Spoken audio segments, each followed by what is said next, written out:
Catus, Maximus here. This is my little part of my little series on the DeWalt 36 volt Nano Lithium tools, where the batteries just didn't hold up. This was part of the era, mid 2000s.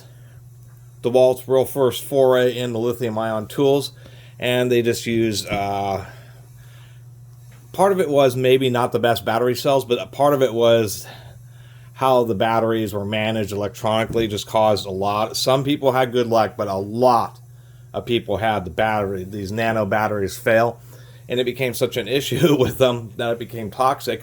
DeWalt has since completely discontinued the 36 volt line of tools, batteries, everything. That's very hard to even find the 36 volt. You can find some of the lower voltage nano lithium style knockoff replacements. The 36 volts are very difficult. There's like old stock that they want that are like $200, $250. It's just totally crazy with the batteries. But this was the original, trying to get corded power and a cordless tool.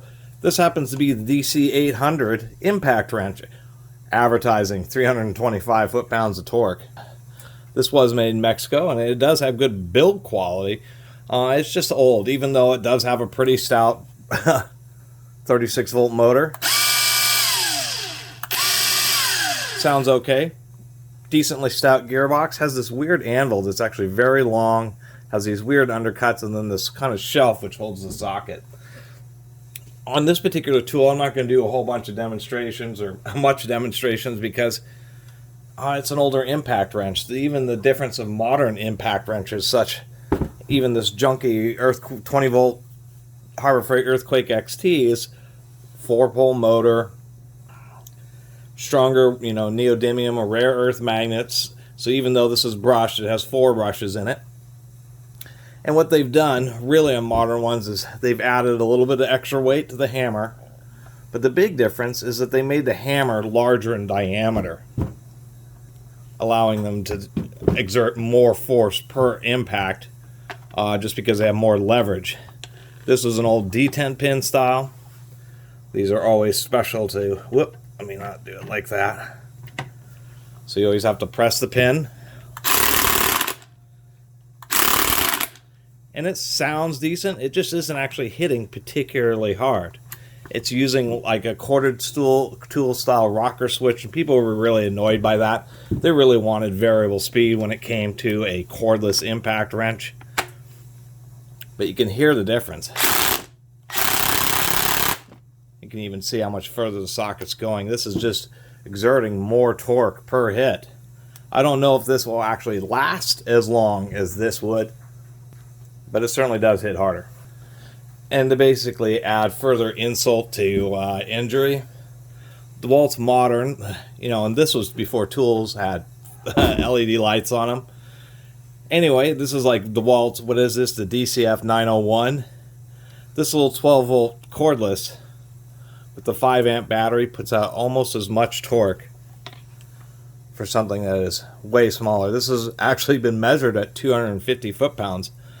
I suspect this big impact wrench probably would hit its, 325, but I can believe it hits 300. But it's amazing to see that this tool is almost as powerful as something that's like twice its size and weight. And that's just because faster, more efficient. This is, brushless. Anyway, so I don't really have a torque testing setup. And I did buy this used at a church sale, so and this battery is tired. I was informed this battery is, surprising that it still works, but it's like half its original capacity, so I don't even know if this is running quite as well as it used to be. Nonetheless, it was just a shame for DeWalt to put out all these 36 volt tools and then shaft everybody instead of like at least releasing some kind of basic series of batteries that use modern cells but still would be compatible with the old charger. And in my previous video I said I was going to recycle these. I will reassemble them, and I'll just end up donating them. Maybe somebody else might want to fiddle with them. This 1 hour charger was a hefty charger. What was interesting is both the charger has full balance terminals in there as well as primary terminals. The tool does as well. Has these springs to prevent the battery from rattling around, which is something they don't do on the more modern 20-volt cells. This battery is ridiculous. What's even more insane is that DeWalt has their 40-volt line of tools for all the garden equipment, and they should have just made them use these type of batteries. That way all the people who spent a huge amount of money on these 36-volt tools, which were designed and built, I mean, these things, every one of the 36-volt tools says heavy duty on it. I mean, they were designed to kind of be built like a corded tool, because they could put just such a huge, even brush, just a huge 36-volt high-power motor. And then they just basically told everybody to take a hike and discontinued all of it. And that's what's frustrating, and that's why I don't invest super heavily into cordless power tools, because, you know, some crazy new battery technology will come out, and then eventually, you know, I mean, the modern 20-volt systems have become so popular that it'll be, I'm sure, decades down the road, just like you can buy old replacement knockoff batteries for the Makita 14-volt nickel metal hydride and NiCad tools, just because there's so many of them. You'll be able to do that with the more modern 20-volt stuff. The 36-volt stuff, they just did not sell very much of it because it was expensive, because it was just outsized, super heavy, super expensive batteries, you know, and only tradesmen. And I should mention that this is more tuned for the construction worker for driving lag bolts and just tightening down general job site fasteners, as opposed to, say, mechanic duty. This isn't a truck impact wrench. This won't remove semi-truck lug nuts, the 33 millimeter, any of that. So it ended up, you know, being not as useful as you'd hope, given how much power it has. So anyway, I'm going to quickly knock this down. All electric impact wrenches use the very same impact mechanism. However, and so anyway, I think I'm going to commence with finally with this teardown. By the way, with the old DeWalt tools, usually you can look under the handle, and somewhere, like on this one, we can see this is a 2006 unit. It's a 15-year-old impact wrench. And there's actually a rule to impact wrenches. If it takes more than 5 seconds for you to get to the desired torque or the desired tightness, you should use a bigger impact. And that was always kind of the deal, and actually a few of the message board posts where, you know, even on this 36 volt back in the day, people would really just have to sit there and wail with it. Anyway, this has a 2-dog chuck, or clutch, I should say. And with these types of tools, I mean, all the modern ones in construction, usually you have to at least loosen the front part before you can split the clamshell, because usually the front part kind of helps hold the clamshell together, and that's not the right size.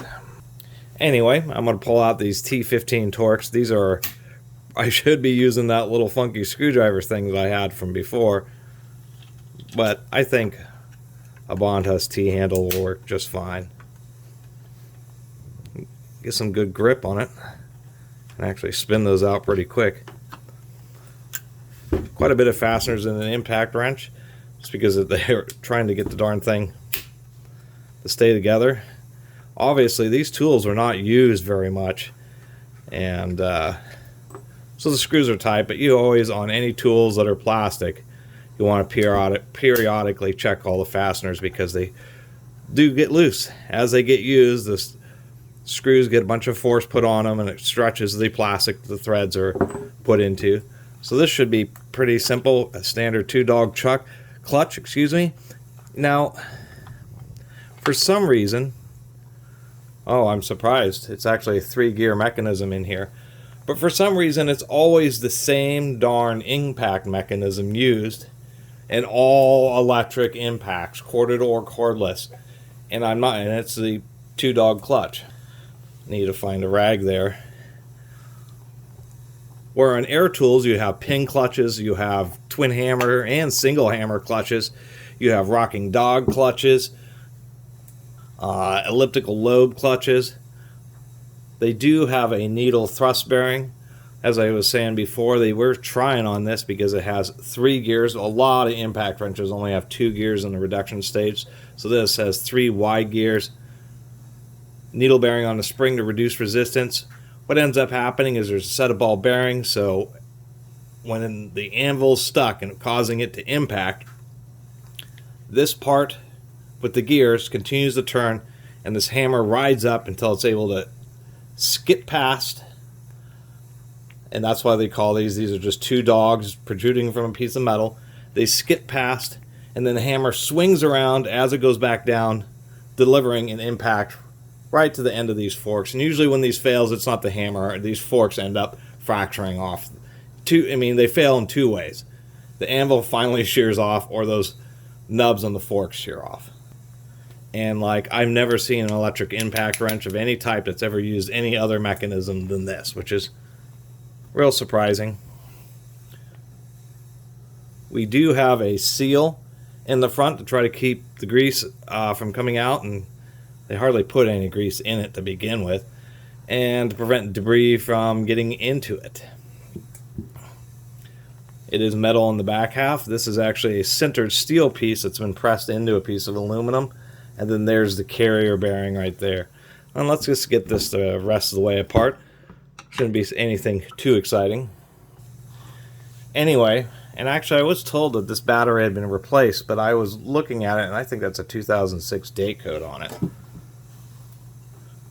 Which, I mean, this is like one of the rare batteries that has any life left to it whatsoever after 15 years. That basically seems impossible. This is the Goldilocks magical. You should put it on eBay for $10,000. It's a 15-year-old DeWalt Nano lithium battery that still works.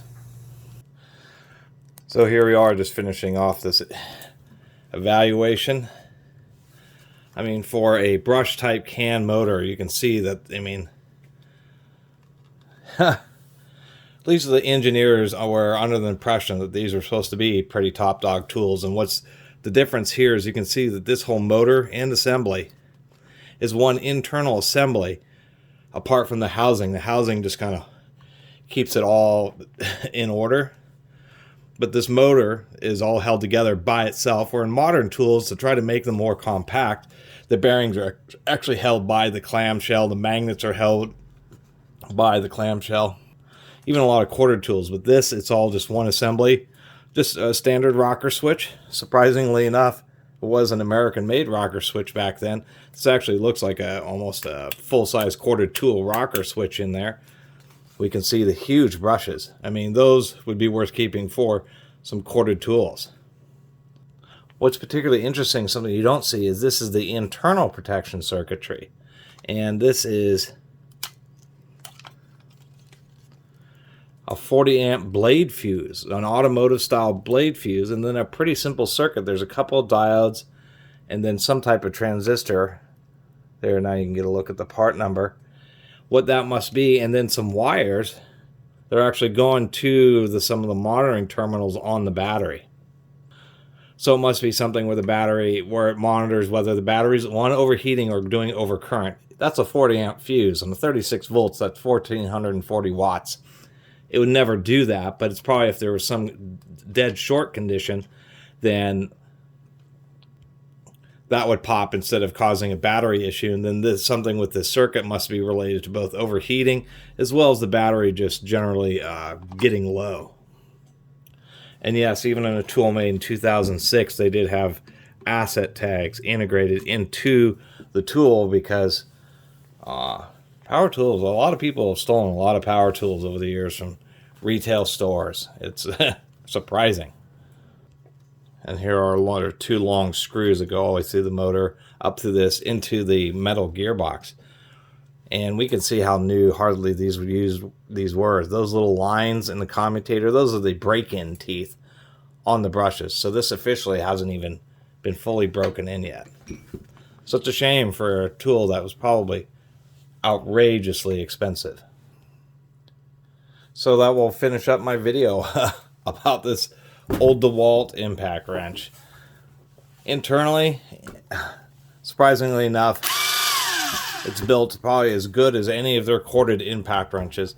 These really were, you know, they put a lot of effort into them, but I think they were just so embarrassed by their foray into the initial nanophosphate lithium-ion batteries, and they just got so burned by it is why they decided to cut their ties and even lose the customers who got kind of stuck with expensive and surprisingly well-built power tools that just can't get batteries for anymore. because this thing was really designed to do a lot of work. It really was. For how hard it hits, the gears are actually huge. They're probably the same size as in their modern brushless, whatever that is, their 450 foot-pound torque one. And this has like a third the power and has gears of the same size. 2/3 the power, a third less power, I should say. Anyway, I really appreciate everybody watching my video about this old DeWalt 36 volt Nano Lithium impact wrench. Pretty cool tool. Too bad, once again, DeWalt abandoned everybody. I really appreciate everybody who's been watching and subscribing, and if you haven't subscribed, please do. Until next time, Catus Maximus out.